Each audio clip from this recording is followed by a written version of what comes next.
So I had just arrived on the scene as the new testing architect. I was now an infrastructure architect.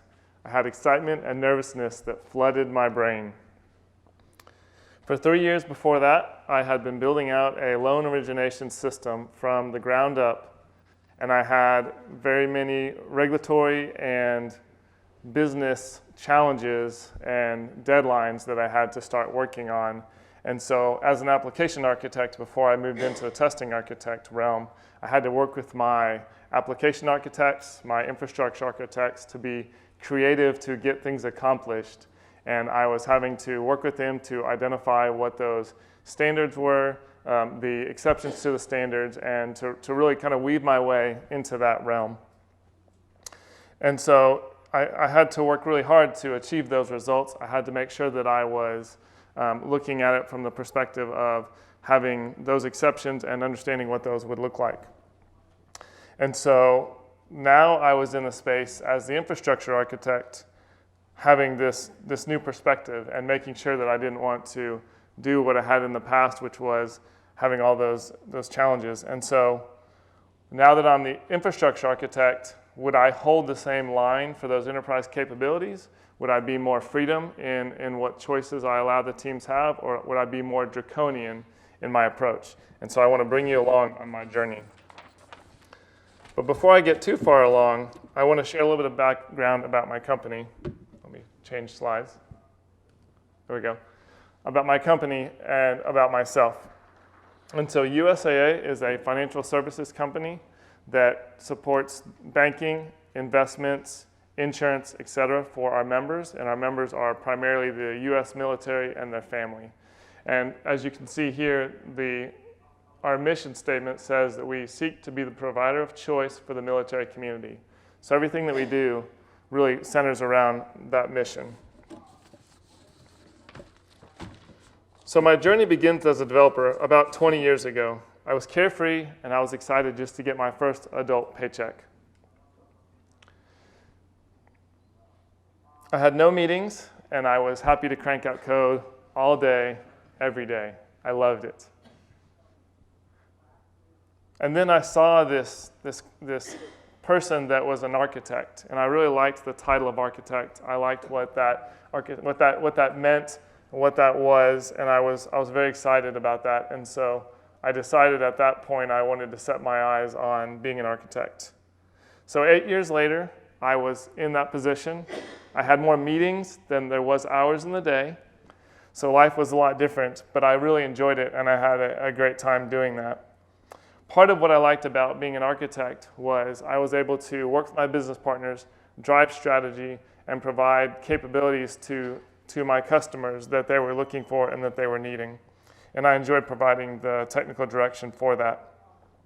As an architect, I was an application architect, and I provided solutions as a solutions architect in the credit card space.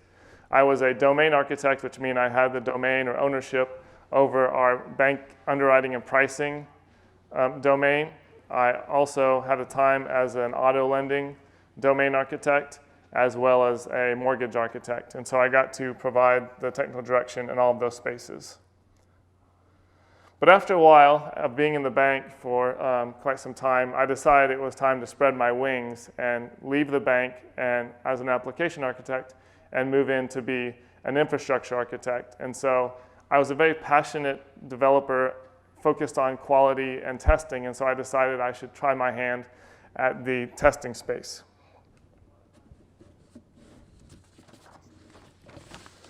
So back to the story at hand. As I struggled of what I wanted to do as a testing architect and how I was going to lead my team, I decided to take a step back and look at my constituents, and I wanted to really put them into different personas. So a persona you can think of as maybe a characteristics of what a person or a constituent might look like. Typically, a persona would be something where you would name each one of these personas and give them characteristics to make them more human-like or something that's more relatable. In this scenario, I just kind of identified what those roles might be. And so when I started to build those out, what I looked at was really, I broke it down into 4 different roles. I had the Scrum team, which would be the developers and the testers that would actually be delivering the capability.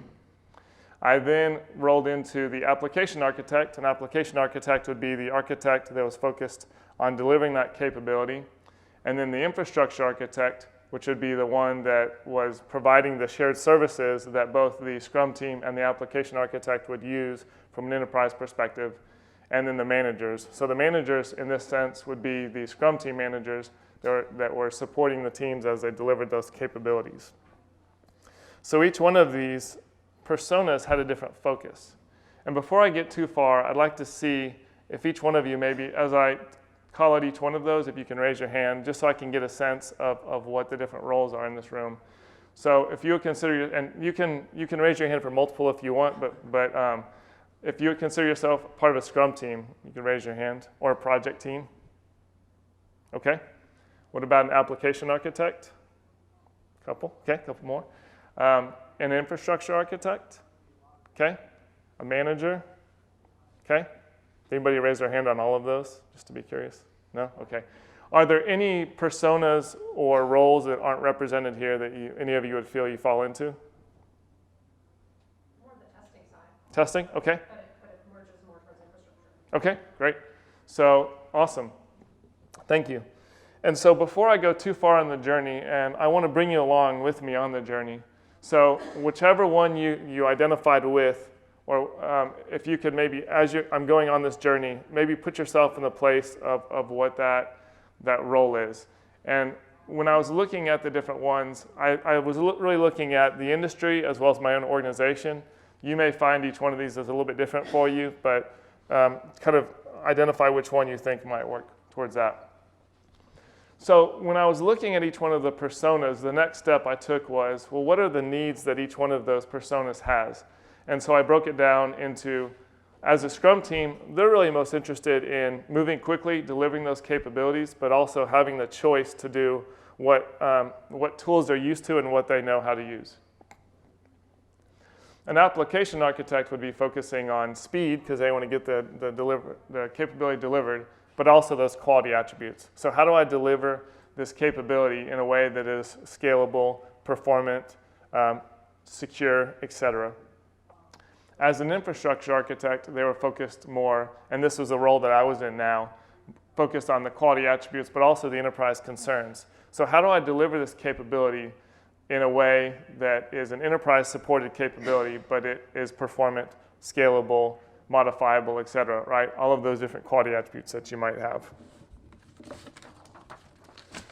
So which one of these is right? Which one should I focus on? And so what I started to think about was I thought back to a presentation or a lecture that I heard at a conference called the Global Leadership Summit. And there was a man that was named Andy Stanley. And what he was talking about was he had these challenges in his organization, and he was trying to decide, how do I solve these problems? And what he realized was these were not problems to solve, but they were actually tensions to manage. So when you think about a problem to solve, there's a finite solution that you're trying to accomplish or trying to determine what the ultimate solution should be. But when you think about a tension to manage, that actually means that you have multiple things you're trying to actually manage what those tensions are and not actually solve something. And so looking at it from that perspective, I was now no longer trying to solve the problem and get all these guys to agree, which wasn't going to happen, but actually more realizing that it was a tension to manage. And so often some of these are competing priorities. And so I would consider these as tensions to manage. And sometimes the more rigid the process, the more divergent these expectations may come. So as I broke it into these 4 different personas, then I started thinking about what is the tool usage in each organization, or how do each one of these fit into that. And so I broke it down into some of them really want to use any tool that they want to use, and then you have others that really want you to focus on using one tool only. And so those are kind of fundamentally different perspectives that you may have. And so the reason why a Scrum team might want to use any tool that they want is because they want to have choice. Don't tell me what tool I can and cannot use. As well as an application architect really wants to make sure that they can deliver the capability that may be needed, and they're focused on their particular domain in general. For an infrastructure architect or a manager, they want to be a little more standardized, right? Because you're looking at the enterprise as a whole, not just an individual area that you might be supporting. And so as I broke that down, what I saw was the infrastructure architects, because they're looking at shared capabilities and they're looking at how do I provide this in a way that is scalable, the tendency is I want to be able to look like this road here where I say, here, you must go down this path only. But then you see some of the developers, they really want to go any way that they want to go. And then from a manager perspective, the reason why I put them in the use X tool only was, if you think about it as a manager, I want to make sure that there's a standard set of tools. I don't know if you guys have been in this type of organization, but maybe you have one of those like really hardcore developers that learn this great new language that no one else really knows how to use, or what tool to, or really how to develop with that tool, or they think of this amazing cool design. But if that individual were to leave the team, then it creates this huge gap in knowledge, and so teams aren't really sure what they need to do next. And so that's why I put the manager in the use X tool only, because you want to have some standardization. They do want to have speed, but they also want to make sure that they have that support. And so what I realized was it really comes down to the implications of what each of these are trying to accomplish. And I kind of broke it down into training, support, and compliance. All of these have the same need to deliver those capabilities, but they want to do it in a different way. So I started looking at what are the things that are in the world that I can compare or use as an analogy for this problem that I'm trying to solve.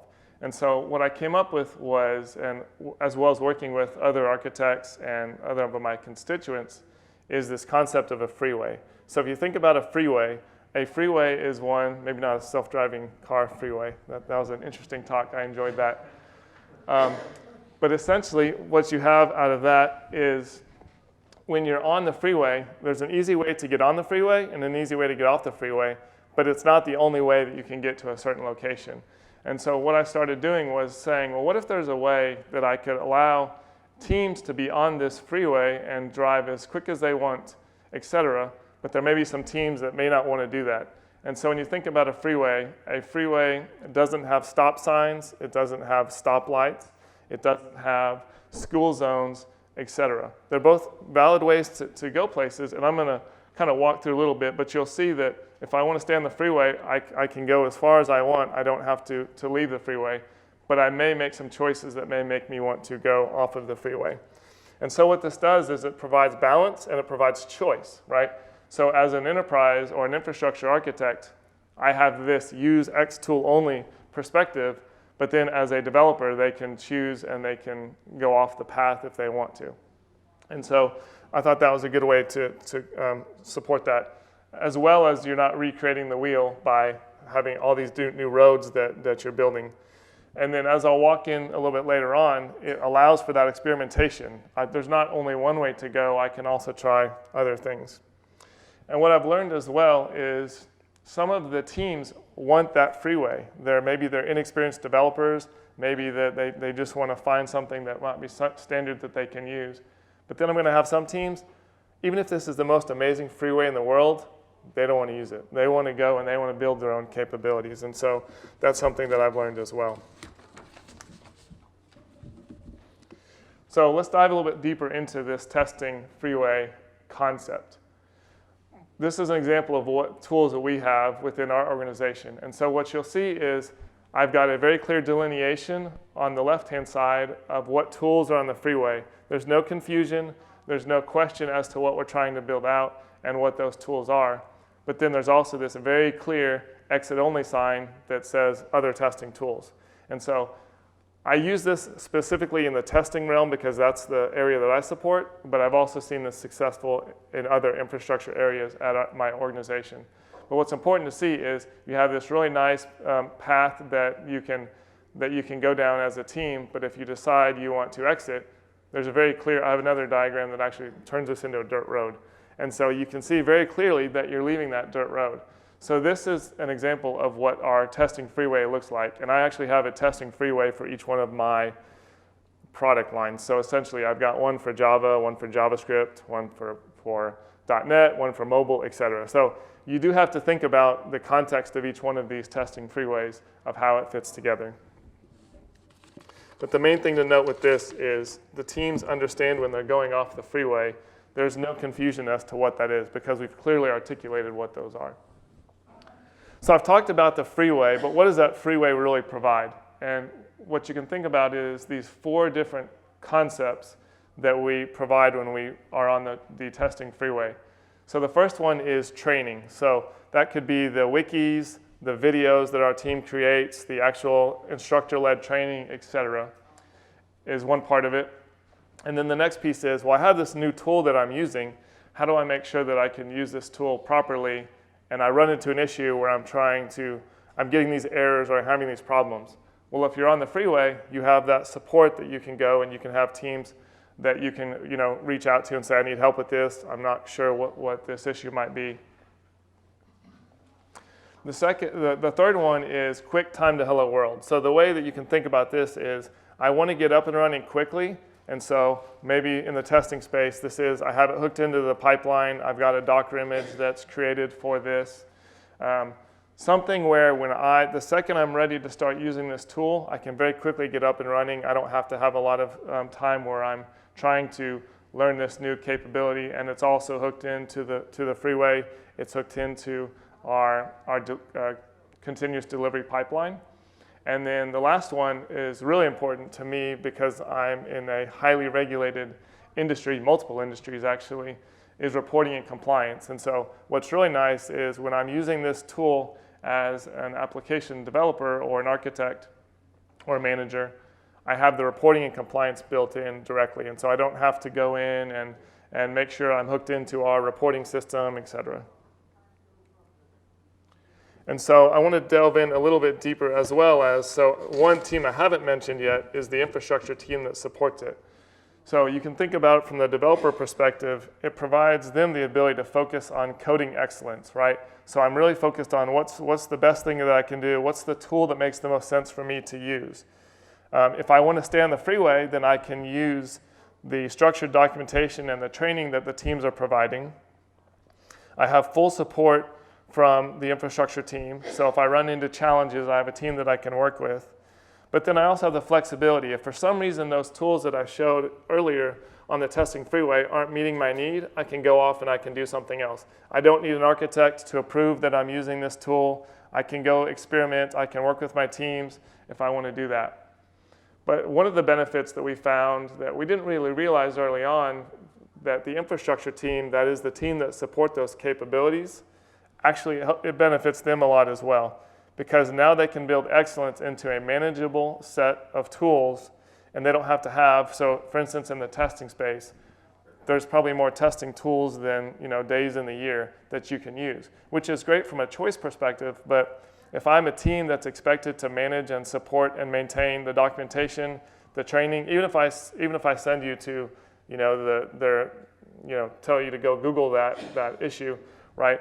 There's still going to be some stuff that I need to know that is, how do I specifically build this into my environment? And so it allows me the ability to have a manageable set of tools from that. And so I can get very good at the tools that I do own and that I do support. And so I also have continuity and training material that I provide, so I can provide and be very excellent at that training material. And then it's also a proven support model. So the questions that I get oftentimes is, what if I build a new test capability or migrate to another tool? Well, that's okay. That's part of what I expect, because there may be a scenario when there's most likely your tools and your tool chain will change based on what's going on. And so what you need to think about, though, as you build this new tool, you can't just say, okay, well, now we're switching from Mocha and Chai as our testing framework to now use Jest, for instance.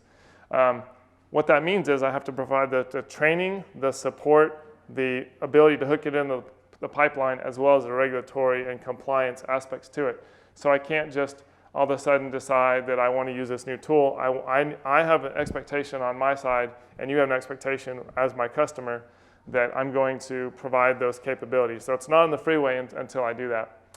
Another one to think about is, well, what if I need this particular tool for regulatory or other reasons? That's okay. The way I look at this is, say for instance, at USAA, we use a certain tool for our test case management. So regardless of what you're doing or what platform you're on, you still have to use this tool. So you can think about that like this river that we have over here. If I want to get over the river, I can't just build my own road, right?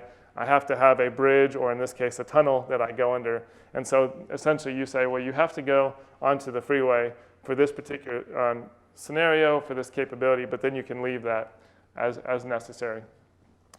And so when I started looking at the journey thus far, I'm very appreciative of what I've seen, what I've been a part of, and it also, hindsight is 20/20. So I've learned a few things along the way. And I found this diagram, and I love this diagram, and there's so much into it. I'm going to kind of walk you through it real quick. On the left-hand side, you'll see as confidence goes up. On the right-hand and on the y-axis, and on the x-axis, you'll see expertise. And so as I go from none, some, lots, and expert, the Dunning-Kruger effect is an interesting thing, which means as I gain a little bit of experience, my confidence goes way up, and that's what you might call Mount Stupid, right? So a way to think about this is there was a survey that was done, and it would ask people that are drivers, are you in the top 5% of the drivers that you know? Well, 80% of the people said yes, that they're in the top 5%. Well, that doesn't really seem to work on the math side of things. And so that's kind of a good example. And so for my own scenario and at my own journey, this was where I would say no, right? I know just enough to say my way and my solution is what I think is the best because I've got some architecture chops. I know what I'm talking about, right? Then as you go a little bit further on and you gain more expertise, you realize, I don't actually have a clue what I'm talking about. And so instead of going up in confidence, it actually goes down because you realize, maybe I don't know what I'm talking about. And so this is what's called the valley of despair or imposter syndrome. So if you've ever been in a job and you've been like, someday they're going to figure out I don't have a clue what I'm doing, you're probably in the imposter syndrome state. And so what happens there is you start getting into where I would start saying maybe. In other words, I don't really know. I've realized I don't know as much as I knew. So let's have this analysis paralysis or have a few weeks of figuring this out so I can talk to a bunch of other people and figure out what the answer is. And so then you start getting it as you start learning more and becoming more of an expert, and your confidence goes up, then you get into the what everybody loves, it depends, right? So someone comes up to you and says, I have a question for you, and they ask you in like 4 words, how do I do this? And the answer is always, well, it depends, right? It depends on context, it depends on what you're trying to accomplish. And so then as you learn more, then you start getting more of that expertise, and then you start realizing that it really is context specific. And what I want you also to take away with, even if you're a seasoned architect, is this can happen in any realm. So maybe you're learning more about the cloud, or you're learning more about mobile, etc. Those are some things that you want to start thinking. If you have someone that comes up to you that's an expert, and maybe you learned a little bit about the cloud, or in my own space, that's what it was for me. Realize maybe I may not know as much as I really think I know, and so have the humility and the understanding that potentially I need to listen to others more, not just because I've been doing this for so long, but maybe I'm in this Mount Stupid phase that I want to realize, and I want to think about that. And so as you go on the journey, I want you to have a few different considerations. One is take a reality check. If you build this freeway out and the only person on the freeway is you might want to consider what freeway you built out and whether or not maybe it was, the capability was marketed wrong, maybe the implementation didn't go well, or maybe the decisions that you made may not be what you're looking for. The other thing, as I mentioned earlier, is think about having humility. So in other words, maybe I don't know the most information about what's going on, and so I want to consider that. You also want to think about sometimes you don't always need an enterprise tool for the job. So again, in my space, in the testing space, what you can think about is there's something called Selenium, which is essentially a test automation framework that you can use for your browser. That provides the ability to use Chrome, Safari, Internet Explorer, Edge, etc., and you can run all those tests at once. But maybe your team is just now getting into automated testing, so maybe they might use something like a Cypress, which only does Chrome at the time. you might just want to start with that. So a way to think about that is a crawl, walk, run perspective. So maybe eventually they might get to an enterprise capability where they're looking at all of those. Maybe eventually Cypress will support all the browsers, I'm hoping. But essentially that's one way that you can consider that. And the next piece to think about is that the journey never ends. Just like a construction project is constantly fixing potholes, building new lanes, et cetera, that's something that you're always going to have to be focused on. And so when you think about this kind of in the end, what you want to have is you want to consider not that there's a problem to be solved, but consider what tensions need to be managed. So have perspective when you're looking at these challenges, whether it's in how do you have these conversations with teams on tool choice, or it could be something in general. You always want to have empathy with your constituents and your stakeholders. The next piece is consider utilizing that freeway analogy and giving the teams the freedom to experiment, because really everyone wins when people are experimenting and learning new things and you're not staying rigid. The next piece is think about how the freeway provides balance and room for experimentation and control where needed. So this means you want to provide people the choice for that. And the other thing is you want to think about that the journey never ends. You want to always be realizing that you're going to keep building that road and keep building that infrastructure out, but it's worth it. Thank you.